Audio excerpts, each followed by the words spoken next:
Le message d'aujourd'hui, dont le titre est « Demeurer dans la vigne » et qui est basé sur Jean au chapitre 15, versets 1 à 8, et qui fait référence au thème de la semaine, qui est le fruit de la vigne.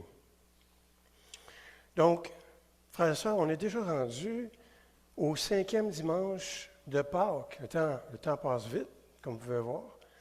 Et le message d'aujourd'hui utilisera à nouveau une métaphore pour nous aider à comprendre qui est Jésus et qui nous sommes, nous, en relation avec lui. Et la semaine dernière, je ne sais pas si vous vous souvenez, mais Roger a aussi utilisé une métaphore en utilisant l'image de Jésus comme le bon berger et nous comme ses brebis. Et aujourd'hui, nous avons une autre image qui invoque également l'imagerie de l'Ancien Testament utilisée dans l'histoire d'Israël, celle de la vigne et les sarments. Vous avez sûrement entendu parler de ça dans d'autres sermons, mais celle-là, je trouve particulièrement intéressante. Alors, pour situer un petit peu le contexte de cette image, comme celle de la semaine dernière, elle s'inscrit dans une longue conversation que Jésus a avec ses disciples. Et tout le long de l'évangile de Jean. Et ce, juste avant que Jésus se rende à Jérusalem pour être crucifié.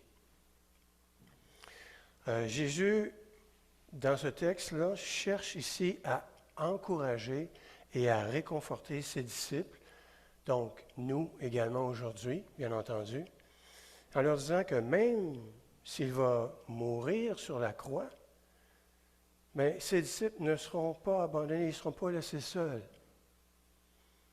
Et Jean, l'apôtre Jean, s'intéresse particulièrement au fait que Jésus est présentement avec nous. Il n'a pas à négliger, frères et sœurs. Même s'il est parti, même s'il est physiquement pas devant nous, on sait, on est tous des gens physiques, mais il faut vraiment croire profondément qu'il est en nous maintenant par son Esprit Saint.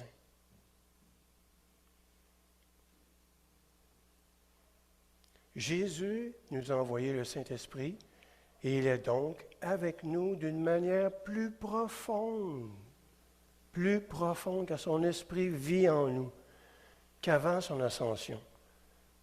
Et il a aussi promis de revenir, bien entendu. Dans les écrits de Jean, nous sommes confrontés aux implications de la mort, de la résurrection, de l'ascension, de l'envoi de l'Esprit de Jésus et aussi de la promesse de son retour. Tout ça à l'intérieur de l'Évangile de Jean. Il couvre vraiment l'ensemble ici. Et la question à laquelle nous sommes invités à répondre aujourd'hui est la suivante. Que devons-nous faire de nos vies entre les temps? Qu'est-ce qu'on doit faire avec nos vies pendant ce temps? Et le passage aujourd'hui en particulier reprend les instructions de Jésus sur ce sujet-là bien précis. Et nous verrons ici quelle est notre vocation première entre les temps, c'est-à-dire entre sa première venue et son retour. C'est ce qu'on appelle les temps entre les temps. Et à partir de ce texte, nous pouvons voir que la réponse appropriée et le mode de vie de tous les croyants vivants entre les deux temps peuvent être résumés en un seul mot. Et ça semble un petit peu simpliste, vous allez me dire, ben voyons, juste un mot pour tout englober tout ça. Oui, vous allez voir. Et ça semble un petit peu irréaliste, mais vous allez voir. Et l'accent est mis sur Jésus, sur ce seul mot que nous allons voir tantôt, et qui est complètement indéniable dans l'utilisation de l'image que Jésus a choisi de décrire dans notre relation avec lui. Ici, la vigne.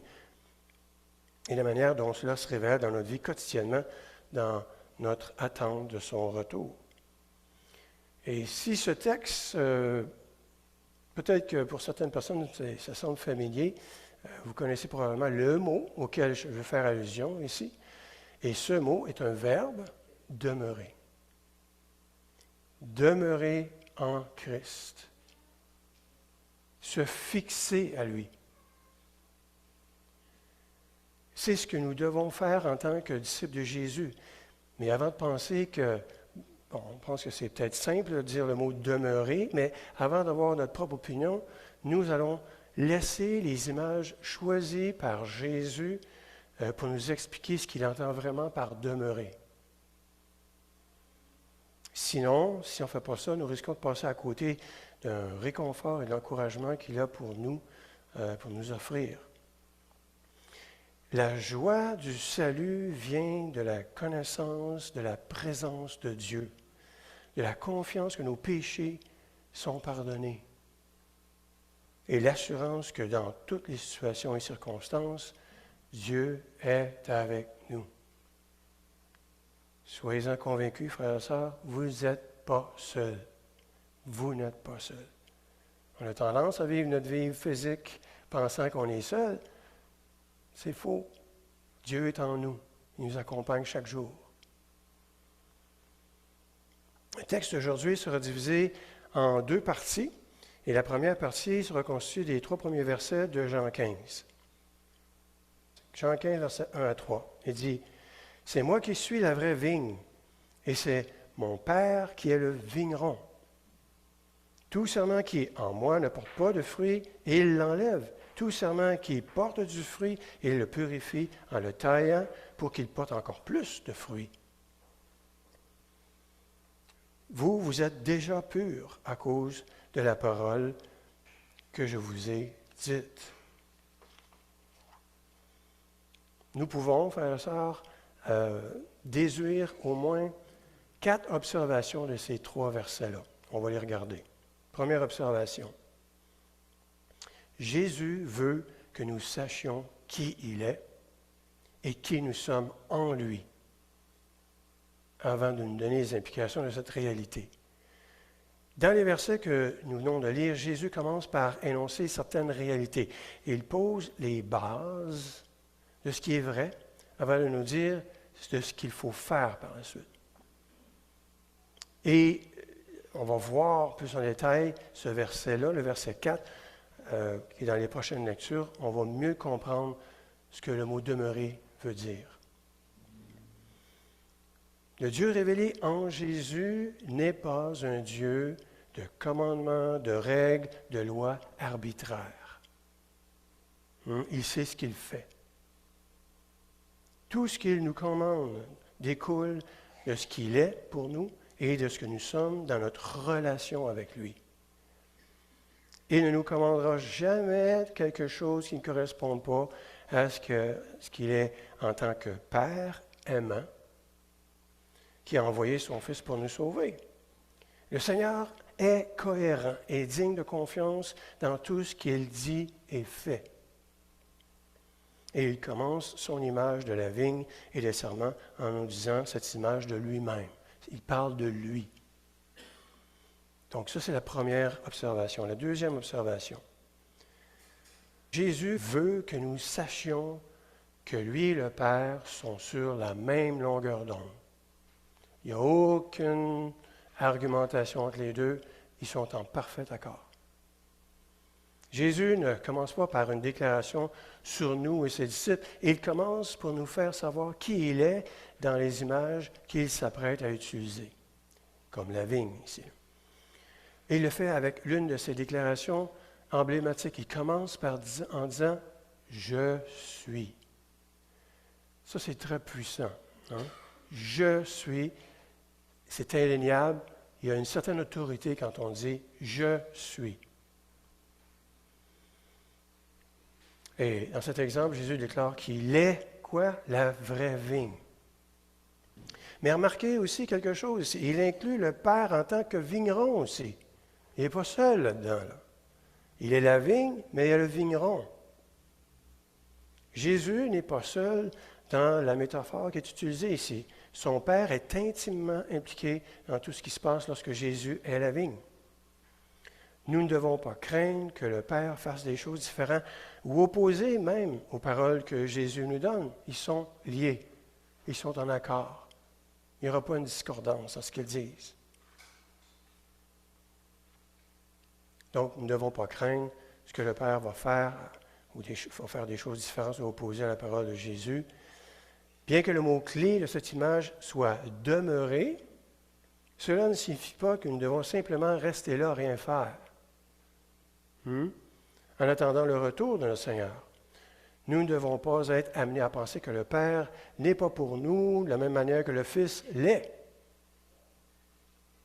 Il n'y a pas de relation de préférence avec Dieu, le Père. Il nous aime tous et nous invite à entrer en communion avec lui sans exception.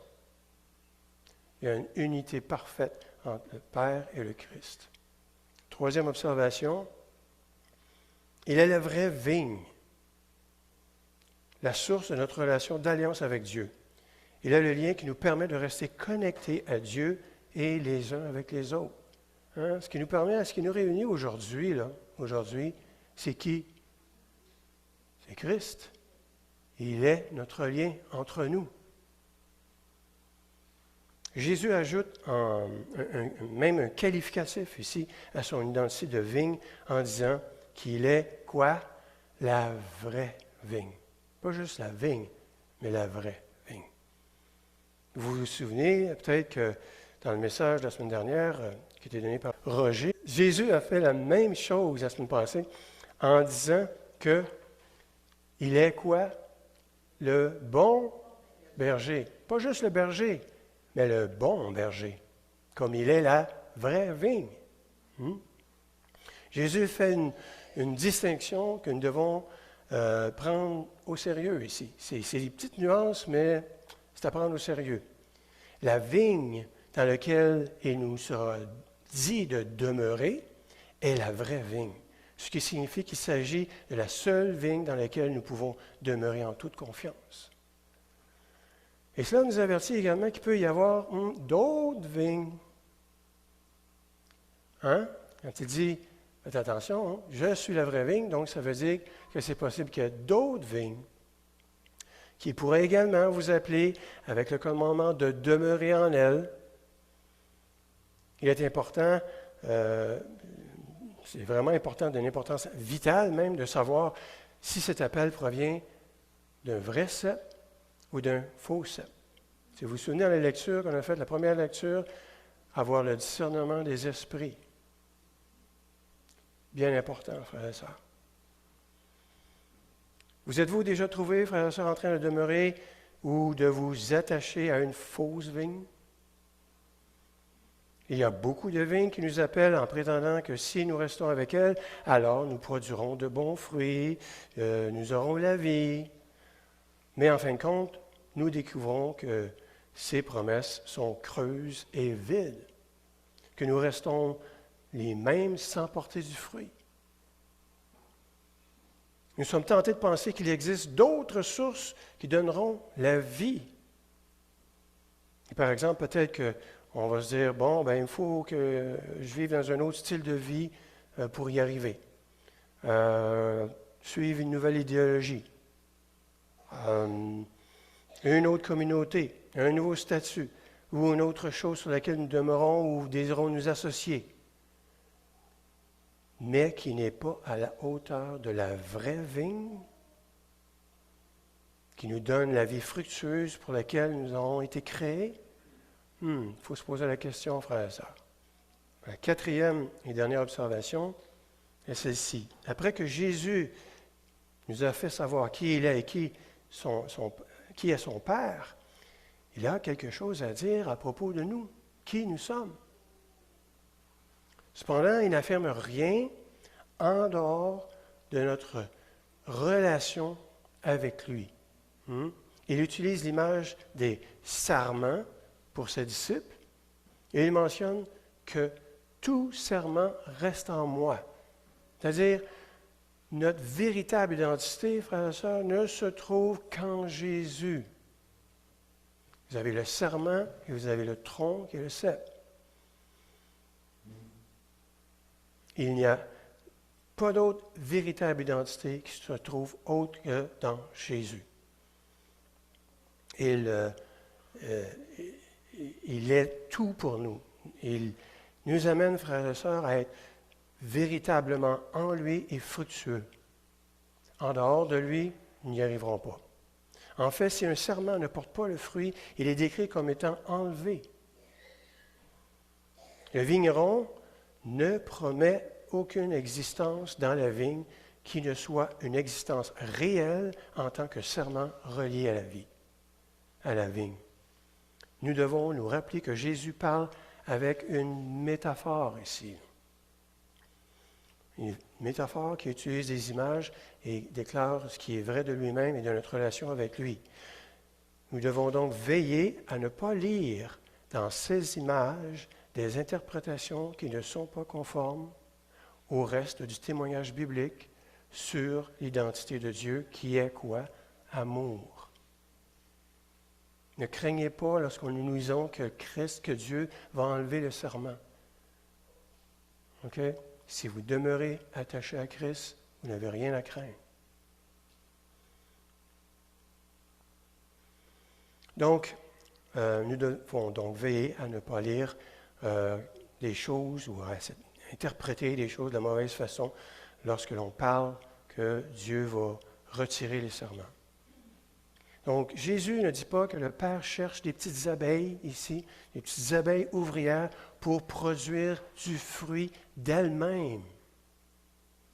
Il ne vous impose pas ça, là. Ce n'est pas le sens de l'image et ce n'est pas non plus cohérent avec la révélation que Jésus donne du Père. Et c'est ça ici. Les serments puisent de la vigne. Et c'est grâce à cette relation que le fruit est produit. Les serments ne produisent pas le fruit. C'est la vigne qui le fait. C'est cet attachement avec la vigne qui produit du fruit. En fait, le mot porter du fruit dans le texte est le même mot que Jean a utilisé, si vous vous souvenez, dans l'histoire du miracle que Jésus a fait pour transformer l'eau en vin aux noces à Cana. Jésus a produit le fruit de la vigne, le vin ici. Et c'est Jésus qui l'a fait, pas les disciples. Donc, puis, il a demandé, lorsque le vin était transformé, Jésus a demandé aux disciples de le porter vers le maître de la fête. Jésus a créé le fruit et a demandé aux disciples de le porter vers les autres. Le mot porter, supporter, sont les mêmes mots grecs, phéret, qui signifie porter, supporter, apporter, ou même faire connaître publiquement. Le sens n'est pas celui de production. Produire du fruit, créer du fruit. Il est important de faire cette distinction, frères et sœurs. Les disciples n'ont pas été chargés de transformer l'eau en vin. Hein? C'est Christ qui l'a fait. Les disciples, tout ce qu'ils ont fait, c'est de porter vers le vin, vers le maître de la fête. C'est l'œuvre du Seigneur dans les branches qui sont exposées pour témoigner de lui, de son Père. Cette observation nous aide également à mieux comprendre le travail d'émondage du vigneron. Le Père nous émonde afin que nous puissions être pleinement des serments que nous sommes censés être. Lorsque nous faisons l'expérience de l'émondage dans nos vies, cette image ne nous dit pas que le Père est mécontent. Il n'est pas mécontent de notre production de fruits et qu'il va nous rendre malheureux, frères et sœurs, jusqu'à ce que nous ayons atteint notre quota de production. Ce n'est pas l'idée là, du texte. Non, cela ne correspond pas non plus à l'identité de Dieu telle qu'il est révélé par Jésus. Et en même temps, vous le savez très bien, Dieu permet parfois des moments un peu plus difficiles dans nos vies pour nous émonder. En tant que chrétiens, nous sommes loin, très loin d'être à l'abri des tragédies et des pertes dans cette vie. pas à cause qu'on est chrétien que, il ne m'arrivera rien. Non. Dieu va permettre des choses dans notre vie. Et en fin de compte, l'émondage permet à la plante d'être en bonne santé. C'est ce que Paul voulait peut-être dire lorsqu'il a déclaré dans Romains 5, 3 à 5. Il dit ceci. Bien plus, nous nous glorifions, même des afflictions, sachant que l'affliction produit la persévérance, la victoire dans l'épreuve, et cette victoire, l'espérance. Or, l'espérance ne trompe point, parce que l'amour de Dieu est répandu dans nos cœurs par le Saint-Esprit qui nous a été donné. On doit, frères et sœurs, passer par certaines difficultés pour grandir. L'émondage du Père a quelque chose à voir avec ce que nous allons voir maintenant dans les prochains versets, toujours dans Jean 15, versets 4 à 8. Verset 4. « Demeurez en moi, comme moi en vous. Tout comme le serment ne peut de lui-même porter du fruit, s'il ne demeure dans la vigne, vous non plus, si vous ne demeurez pas en moi. C'est moi qui suis la vigne, vous êtes les serments. Celui qui demeure en moi, comme moi en lui, celui-là porte beaucoup de fruits. Hors de moi, en effet, vous ne pouvez rien faire. » C'est clair? C'est clair. Verset 6. « Si quelqu'un ne demeure pas en moi, il est jeté dehors, comme le serment, et il se dessèche. On ramasse les serments, on les jette au feu et ils brûlent. Si vous demeurez en moi et que mes paroles demeurent en vous, demandez tout ce que vous voudrez et cela vous arrivera. Mon Père est glorifié en ceci, que vous portiez beaucoup de fruits et que vous soyez mes disciples. » Jésus fait une affirmation de demeurer en moi. Il est impératif, frères et sœurs, que nous demeurions en lui. C'est ça, frères et sœurs, que nous devons faire entre les temps. On s'est posé cette question-là au début. Nous devons demeurer en Christ entre les temps. C'est cette vie que nous devons vivre chaque jour en tant que disciples du Seigneur. Mais qu'est-ce que cela signifie exactement, frères et sœurs? Certains pourraient y voir une simple attente du retour de Jésus. Mais l'apôtre Jean inclut cet enseignement de Jésus comme un rappel réconfortant que nous ne sommes pas laissés seuls depuis l'ascension de Jésus. Il est toujours avec nous et c'est pourquoi nous pouvons demeurer avec lui. Nous sommes donc invités à vivre dans la présence de la même manière que nous vivrons dans le futur royaume du Seigneur lorsqu'il mettra en place à son retour. Demeurer en Christ n'est pas quelque chose que nous faisons pour passer du temps ou comme un moyen d'atteindre une autre fin. C'est la finalité. C'est la finalité pour laquelle nous avons été créés. C'est la raison même de notre existence, frères et sœurs. C'est la raison pour laquelle vous êtes nés. C'est l'impératif éternel de vivre en union avec le Christ. Si quelqu'un vous demande pourquoi il est né sur terre, la réponse est claire. Connaître Christ et demeurer en lui. Pas plus compliqué. Les gens vous posent la question, connais Christ et demeure en lui. Bingo. C'est court, clair et net. Lorsque nous arriverons au ciel, frères et sœurs, nous entrerons dans le royaume, ou quel que soit le langage que vous voulez utiliser pour parler des nouveaux cieux et des nouvelles terres lors de son retour, nous ne serons pas entravés par quoi que ce soit, frères et sœurs. Lorsque nous serons dans le royaume, nous serons attachés à la vigne. Maintenant, il existe un autre mot pour demeurer en Christ, pour nous aider à comprendre, pour avoir une meilleure compréhension de tout cela. Lorsque nous considérons l'image d'une branche portant du fruit en raison de sa relation avec la vigne, nous pouvons voir que la branche est fructueuse. Pourquoi? parce qu'elle puise la source de la vigne. Si vous coupez la branche comme telle, elle ne produira aucun fruit. Même si vous essayez de la fertiliser, l'arroser, puis vous prenez soin d'elle, il ne se passera rien.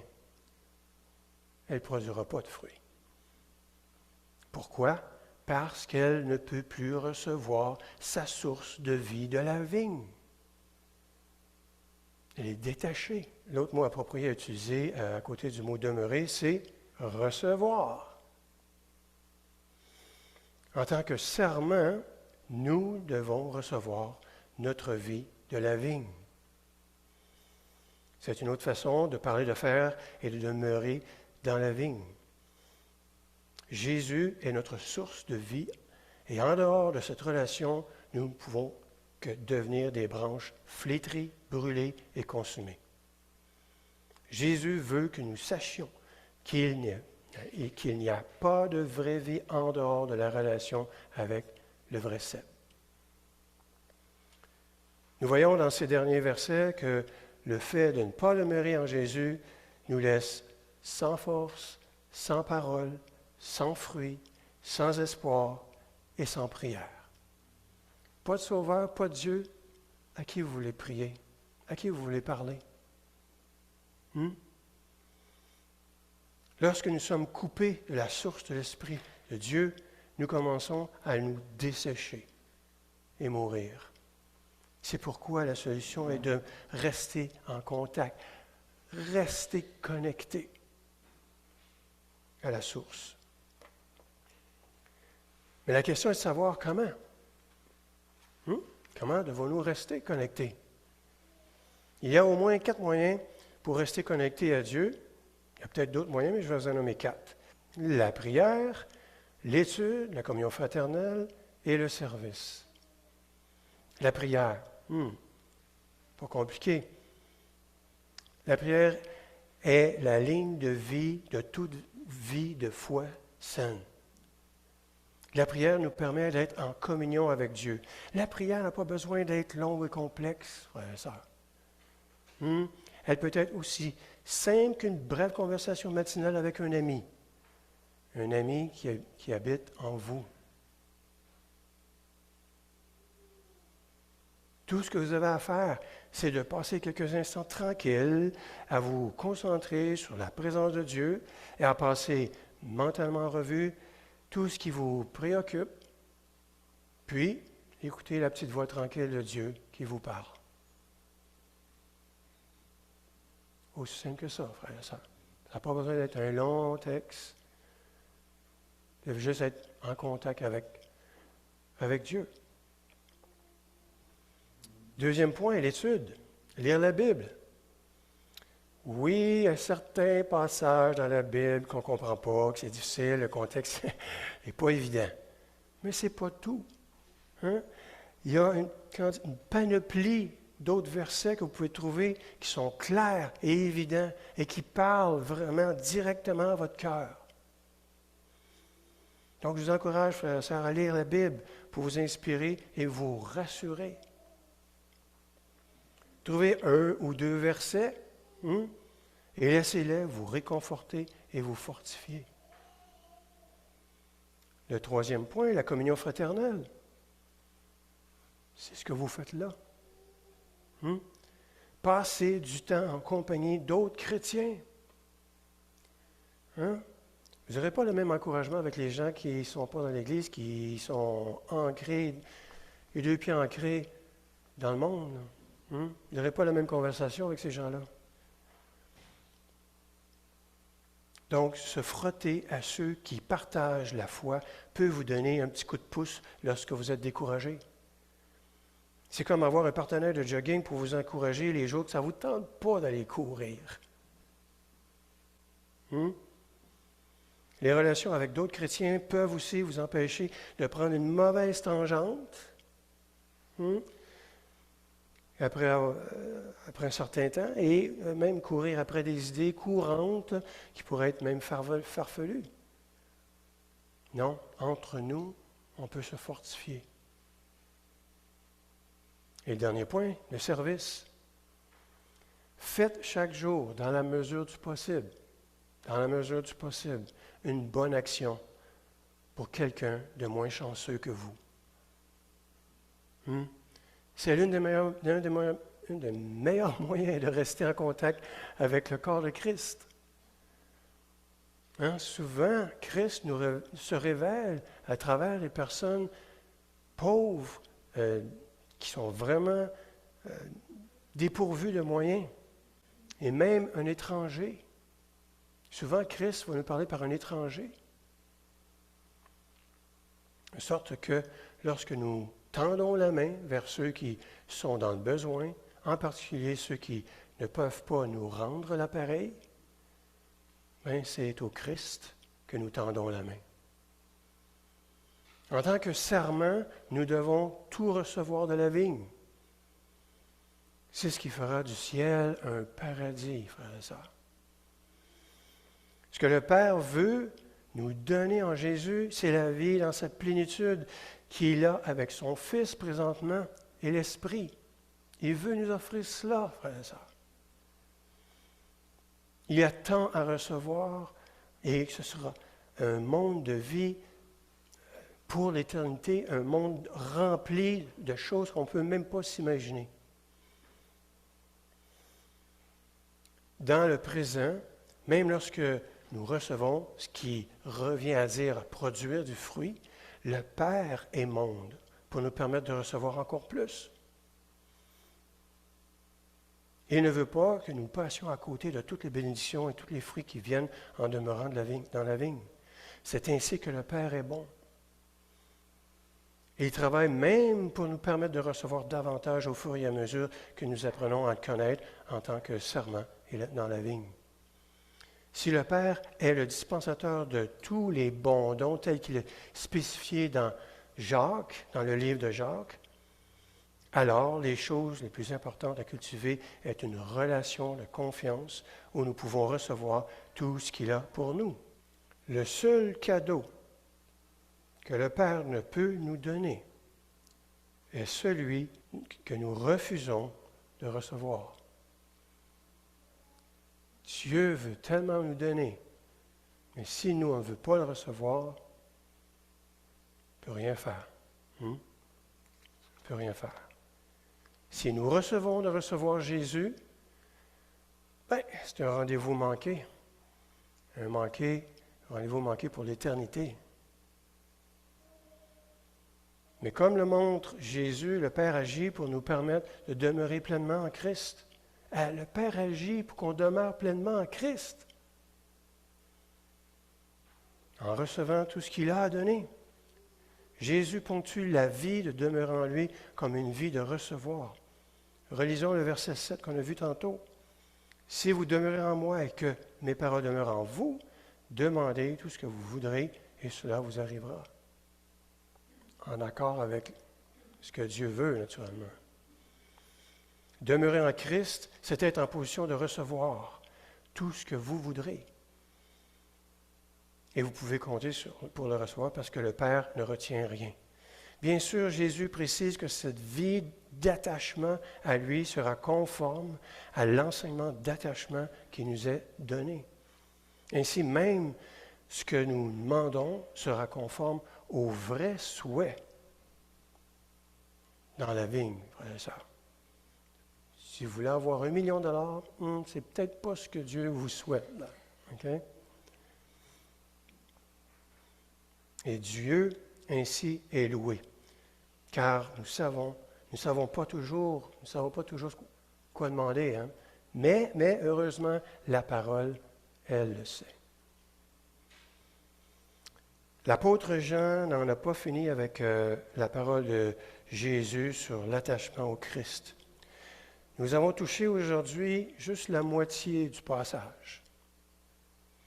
La semaine prochaine, Roger se penchera sur la seconde moitié du passage de Jean, dans Jean 15, versets 9 à 17, afin de découvrir le cadeau le plus précieux qu'il cherche à nous offrir. Et d'ici là, frères et sœurs, soyez réconfortés, encouragés par le fait que la résurrection de Jésus signifie que lui et le Père ne nous ont pas abandonnés. Ils ne nous ont pas abandonnés. Ils sont là bien présents. Au contraire, le Père est déterminé. Le Père est déterminé à vous faire entrer dans une relation durable avec lui par l'intermédiaire de son Fils et le Saint-Esprit, de manière à ouvrir votre âme pour recevoir la vie dans sa plénitude qu'il a toujours eue à l'Esprit pour vous. Amen.